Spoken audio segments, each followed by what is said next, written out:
Guys आज की इस क्लास में हम लोग पढ़ने वाले हैं कुछ इंपॉर्टेंट इडियम्स जिसके माध्यम से आप अपने इंग्लिश को फ्लुएंट बना सकते हैं। कई बार हमारे सामने ऐसे वर्ड्स आते हैं जो हम ट्रांसलेट नहीं कर पाते हैं, लेकिन अगर आप इन इडियम्स को सीख लेते हैं तो आप डे टू डे लाइफ में यूज होने वाले जितने भी वर्ड्स होते हैं, जैसे हम मान लीजिए बोलते हैं ना कभी कभी कि यार उसने तो मामले को और ज़्यादा भड़का दिया, उसने तो आग में घी डालने का काम किया, या फिर उसने जॉब छोड़ दी है, या फिर उसकी जॉब चली गई है, और ये तो सभी के लिए खुला रहस्य है। तो जब ऐसे कुछ वर्ड्स आते हैं इनको ट्रांसलेट करने में हमको प्रॉब्लम होती है। तो आज की इस क्लास में हम कुछ इंपॉर्टेंट इडियम्स कवर करेंगे जो डे टू डे लाइफ में बहुत ज़्यादा यूज़ होती है। कैसे प्रैक्टिस आपको करना है मेरे साथ में, आपको सब कुछ मैं बताऊंगी कि कैसे इसे यूज़ करना है विद एग्जांपल्स। तो चलिए इस वीडियो को स्टार्ट करते हैं, लेट्स बिगिन। गाइस बात कर लेते हैं हम लोग हमारे सबसे पहले इडियम की, जिसका मतलब है खुला रहस्य। और इडियम की अगर बात करें तो इडियम है एन ओपन सीक्रेट। मान लीजिए कोई आपसे कुछ कह रहा है, कोई आपको कोई इंपॉर्टेंट बात बता रहा है कि यार उसकी तो जॉब चली गई है, या फिर उसने तो शादी कर ली है, या फिर वो वहाँ से चले गया है, और आप जब उसको ये बोल रहे हैं कि हाँ भैया ये तो मुझे पता है, तो सभी को पता है, ये तो एक खुला रहस्य है, इसके बारे में सभी जानते हैं, तो आप उस टाइम पर एन ओपन सीक्रेट का यूज़ करेंगे। आप बोलेंगे that everybody knows that he has lost his job, it's an open secret. यह तो एक खुला रहस्य है, सभी को पता है कि उसकी जॉब चली गई है। या फिर आप बोल सकते हैं क्या, इट्स एन ओपन सीक्रेट, ये तो खुला रहस्य है, everybody knows that he has gone, सभी को पता है कि वह चले गया है। ठीक है, या फिर कोई और मैटर हो सकता है जिसके बारे में आप ऐसा बोलना चाह रहे हैं कि हाँ ये तो सभी को पता है, ये सभी जानते हैं इसके बारे में कि ऐसा हुआ है, या एवरीबडी नोज इट, या इट्स एन ओपन सीक्रेट, ये तो एक खुला रहस्य है। ठीक है, तो जब कोई चीज़ सभी जानते हैं, सभी को पता है, आप वहाँ पर एन ओपन सीक्रेट का यूज़ करके अपनी बात को आगे कंटिन्यू कर सकते हैं। किसी ने आपको कुछ बताया तो आप इसका इडियम का यूज़ करके आगे आप उसी बात को कंटिन्यू कर सकते हैं। नेक्स्ट है एट एन आर्म लेंथ। इसका मतलब होता है दूरी पर या फिर दूर। जैसे किसी ने पूछा कि वह शॉप कहाँ है या फिर तुम्हारा घर कहाँ है, आप उसको बोल सकते हैं my house is there at an arm length, मतलब मेरा घर जो है वो कुछ दूरी पर है, थोड़ा सा दूर है यहाँ से। या फिर आप बोल सकते हैं that shop is at an arm length from here, यहाँ से कुछ ही दूरी पर है वो दुकान। या फिर कोई आपसे पूछता है वेयर डू यू लिव, आप कहाँ रहते हो, आप उसको बोलना चाह रहे हैं मैं कुछ दूरी पर ही रहती हूँ, थोड़ी सी दूर रहती हूँ मैं, आप बोल सकते हैं I live at an arm length, I live at an arm length, मतलब ज़्यादा दूर नहीं, थोड़ा सा पास में ही मैं रहती हूँ, थोड़ी सी दूरी पर रहती हूँ। तो याद कर लीजिए एट एन आर्म लेंथ मतलब होता है थोड़ी सी दूरी पर। गैस नेक्स्ट हमारे इंपॉर्टेंट इडियम है add fuel to the fire, जिसका मतलब होता है जले पर नमक छिड़कना, या फिर किसी मामले को और ज़्यादा भड़का देना। तो अगर कोई मैटर है जो कि ऑलरेडी सीरियस है, जिस पर किसी की लड़ाई हो रही है, और कोई आकर उस मैटर को और ज़्यादा भड़का देता है, तो हम बोलते हैं ना क्या तुम क्यों आग में घी डाल रहे हो, मतलब यानी कि add fuel to the fire. इसको आप वर्ब की तरह यूज़ कर सकते हैं। आप बोल सकते हैं कि उसने तो मामले को और ज़्यादा भड़का दिया, उसने आग में घी डालने का काम किया। तो आप बोलेंगे he added fuel to the fire, he added fuel to the fire, उसने मामले को और ज़्यादा भड़का दिया। कॉन्टिन्यूअस टेंस में अगर आप बोलना चाह रहे हैं कि तुम मामले को भड़का क्यों रहे हो, why are you adding fuel to the fire, why are you adding fuel to the fire, तुम आग में घी डालने का काम क्यों कर रहे हो, तुम आग में घी डालने का काम क्यों कर रहे हो, या फिर तुम मामले को भड़का क्यों रहे हो। बहुत ही ज़्यादा ईजी है। नेक्स्ट है गाइस हमारा all the same. All the same का मतलब होता है इसके बावजूद भी। देखिए बोल सकते हैं कि इसके बावजूद भी वह वहाँ गई, all the same she went there, इसके बावजूद भी तुमने उससे बात की, all the same you talked to her. देखने में ऐसा लग रहा है कि यार ऑल द सेम मतलब कुछ अलग मीनिंग दे रहा है, लेकिन ये एक इडियम है, इसका मतलब निकलता है के बावजूद भी, इसके बावजूद भी। All the same she talked to me, कि उसके बावजूद भी उसने मुझसे बात की। तो आपका आगे या पीछे का सेंटेंस कुछ भी हो सकता है, उसके बाद में आपको ऑल द सेम का यूज़ कर लेना है। हर हाल में गैस, इसके लिए हम लोग बोलेंगे एट एनी रेट। किसी को आप बोलते हैं कि तुम्हें हर कीमत पर, हर हाल में इस काम को करना है, you have to do this work at any rate, किसी भी कीमत पर वह यहाँ आ जाएगा, आ सकता है, मतलब हर हाल में वह यहाँ आ सकता है। He can come here eight any rate, he can come here eight any rate, किसी भी हाल में, किसी भी कीमत पर तुम्हें मेरी मदद करनी पड़ेगी। You will have to help me at any rate, क्या बना हमारा sentence, you will have to help me at any rate. At any rate मतलब किसी भी हाल में, हर हाल में, हर कीमत पर तुम्हें मेरी मदद करनी पड़ेगी। जैसे आ जाते हैं हम लोग अपने नेक्स्ट इडियम पर जो कि है ब्रेड एंड बटर, जिसका मतलब होता है जीविका, रोजी रोटी। ठीक है, मतलब कोई पैसे जो आप कोई काम करके कमाते हैं और वही आपकी रोजी रोटी है, उसे हम ब्रेड एंड बटर बोलेंगे। जैसे हम लोग बोल सकते हैं कि ही हैज़ लॉस्ट हिज जॉब, उसने उसकी जॉब मतलब छूट गई है, उसकी जॉब जो है वो चली गई है, and that was only his bread and butter, और वही उसकी जीविका थी, वही उसकी रोजी रोटी थी। या आप बोल सकते हैं कि gardening is his bread and butter, मतलब जो गार्डनिंग है वही उसकी रोजी रोटी है। या आप बोल सकते हैं कि clicking photos is his bread and butter या is her bread and butter, मतलब फ़ोटोज़ खींचना, फ़ोटोज़ लेना ही उसकी जीविका है, उसकी रोजी रोटी है। या वर्किंग इन दैट कंपनी या फिर helping others is their bread and butter, मतलब दूसरों की मदद करना ही उनकी रोजी रोटी है, उनकी जीविका है। उन्हें कुछ उसके बदले पैसे मिलते होंगे, कुछ अर्निंग वो करते होंगे, तो जो पैसे हमें थोड़े बहुत मिलते हैं जिससे हम लोग अपना घर चलाते हैं, जिसको रोजी रोटी हम लोग बोलते हैं, उसको इंग्लिश में हम लोग ब्रेड एंड बटर मतलब ईडियम्स में यूज़ करेंगे ब्रेड एंड बटर के रूप में। Clear guys? नेक्स्ट है हमारा कॉक एंड बुल स्टोरी, जिसका मतलब होता है झूठी कहानी। देखिए, कोई आपको कुछ बता रहा है, आप जानते हैं कि यार ये तो झूठ बोल रहा है, सच नहीं है, घुमा फिरा अगर कोई बात बोल देना, झूठ बोल देना, कोई कहानी बना देना, उसको हम कॉक एंड बुल स्टोरी बोलते हैं। मान लीजिए कि कोई आपको कुछ बता रहा है, आपको पता है वो सच नहीं बोल रहा है, आप किसी को सजेस्ट करें भैया उस पर भरोसा मत करो, ये फालतू की कहानी है, झूठी कहानी है, सच नहीं है ये, आप बोल सकते हैं don't believe in him, that's only a cock and bull story, he is not speaking the truth, वो सच नहीं बोल रहा है, that's only a cock and bull story. ठीक है, एक झूठी कहानी है, तो आपने कहा don't believe in him, that's only a cock and bull story, he is not speaking the truth. या फिर आप बोल सकते हैं I know it's a cock and bull story, मुझे पता है ये झूठी कहानी है, आई नो द ट्रूथ, मुझे सच पता है।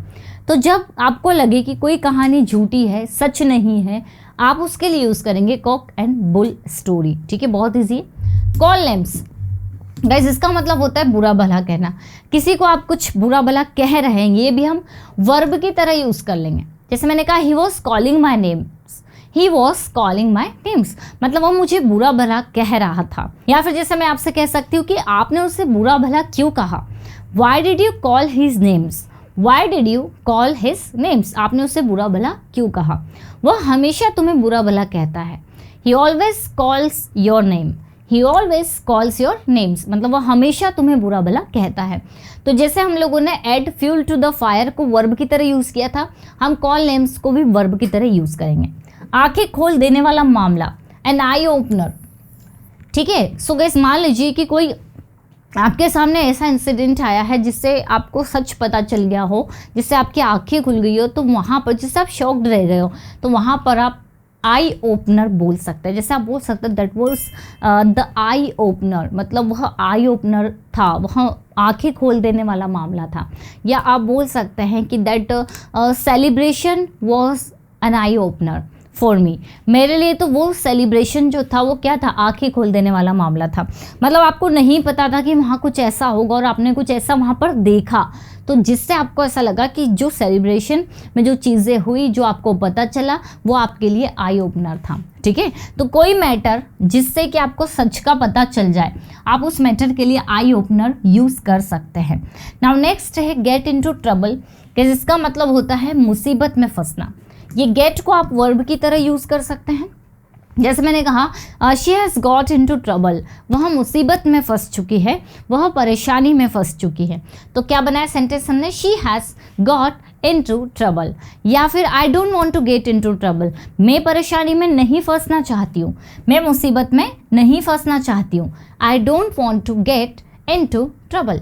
या आप किसी को बोल रहे हैं कि आप क्यों परेशानी में फंस रहे हो, why are you getting into trouble. Normal सा है, बहुत अच्छा है, ये भी हम डे टू डे लाइफ में यूज़ करते हैं, आप इसको भी याद कर लीजिए। नेक्स्ट है गाइस हमारा go back on one's word, अपने ही वचन से मुकर जाना। किसी ने कोई बात कही और बाद में वो पलट गया, तो आप उसे बोल सकते हो why are you going back on your words, why are you going back on your words, आप अपनी बातों से क्यों पीछे हट रहे हो, आप अपने ही वचन से क्यों मुकर रहे हो। या मैं बोल सकती हूँ I never go back on my word, I never go back on my word, मतलब मैं अपने वचन से, मैं अपनी बातों से कभी नहीं मुकरती हूँ। आपको किसी और के बाद में बोलना है, मान लीजिए आप पास्ट में टेंस बना रहे हैं तो आप गो का वेंट कर देंगे, he went back on his word, he went back on his, one's की जगह हम जिस भी पर्सन की बात कर रहे हैं उसको ऐड करेंगे। तो ही went back on his word, मतलब वह अपने ही वचन से मुकर गया, वो अपनी ही बातों से पलट गया। तो ये भी बहुत ज़्यादा यूज होता है, आप याद कर लीजिए, go back on one's word. Next है बर्बाद हो जाना, गो टू डॉग्स। जैसे मैंने कहा if you don't do this work, अगर आप इस काम को नहीं करोगे आप बर्बाद हो जाओगे। If you don't do this work you will go to dogs, you will go to dogs, मतलब ये नहीं कि आप बर्बाद हो जाओगे। या बोल सकते हैं he has gone to dogs, वह बर्बाद हो चुका है। आप इसे टेंस में यूज़ करेंगे तो जैसे गो है तो अगर थर्ड फॉर्म है तो गो की थर्ड फॉर्म हम गोन यूज़ कर लेंगे। जैसे मैंने कहा वह बर्बाद हो चुका है तो he has gone to dogs, ठीक है। आप बर्बाद क्यों होना चाहते हो, why do you want to go to dogs, तो आप इसको याद कर लीजिए, गो टू डॉग्स का मतलब होता है गाइस बर्बाद होना, ठीक है। काफ़ी ईजी है, आप अगर याद करेंगे ध्यान देंगे तो आराम से समझ में आएगा। नेक्स्ट हमारे पास में इडियम है होल्ड वंस टंग, मतलब शांत रहना। कोई बहुत ज़्यादा गुस्से में है, चिल्ला रहा है, आप उसको बोल रहे हैं यार शांत रहना चाहिए तुम्हें, you should hold your tongue, you should hold your tongue, आपको चुप रहना चाहिए, आपको शांत रहना चाहिए। किसी भी सेंटेंस में आप यूज़ कर सकते हैं। इन अ नटशेल, मतलब इन्हें होता है जिसका संक्षेप में, है ना, संक्षेप में या शॉर्ट तरीके से। जैसे मैंने कहा कि मैं आपको सारी चीज़ें शॉर्ट में एक्सप्लेन कर रही हूँ, I am explaining you everything in a nutshell, I am explaining everything in a nutshell. Please explain in a nutshell, मतलब ब्रीफ में समझाओ, संक्षेप में समझाओ, शॉर्ट में समझाओ। तो शॉर्ट में ब्रीफली हम तो बोलते हैं, लेकिन इन अ नटशेल आप बोलेंगे तो और ज़्यादा अच्छा रहेगा। दिस नेक्स्ट बहुत इंपॉर्टेंट इडियम है संकट में आशा की किरण, जिसके लिए हम लोग बोल सकते हैं light at the end of tunnel. जैसे मान लीजिए आप कोई बहुत ज़्यादा डिफ़िकल्ट काम कर रहे हो, अब मैंने आपसे कहा यार आप इतना डिफ़िकल्ट काम कर रहे हो, मुझे तो इसमें कोई भी पॉजिटिव चीज़ नहीं दिख रही है, मुझे इसमें कोई भी आशा की किरण नहीं दिख रही है, तो मैं आपसे कहूँगी यार doing it and I can't see light at the end of tunnel, मतलब मुझमें इसमें आशा की कोई किरण नज़र नहीं आ रही है, कोई प्रॉब्लम है, ठीक है, और मुझे उसमें कुछ भी अच्छा नहीं लग रहा है कि ऐसा होगा, तो मैं आपसे बोल सकती हूँ you are doing it, you are doing this difficult work but I can't see light at the end of tunnel, मतलब मुझे इसमें कोई भी पॉजिटिविटी, कोई भी आशा की किरण नज़र नहीं आ रही। सिंपल सा एक इडियम है light at the end of tunnel, आप आगे सी का यूज़ कर सकते हैं। जैसे मैंने कहा you can do it because I can see light at the end of tunnel, आप इसे कर लो क्योंकि मुझे इसमें एक आशा की किरण नज़र आ रही है, मुझे इसमें अच्छा कुछ दिखाई दे रहा है, मैं देख सकती हूँ, तो हमने light at the end of tunnel का यूज़ कर लिया। नेक्स्ट है गाइस हमारा फॉर द सेक ऑफ, ये बहुत ज़्यादा यूज़ में आता है, मतलब होता है की भलाई के लिए।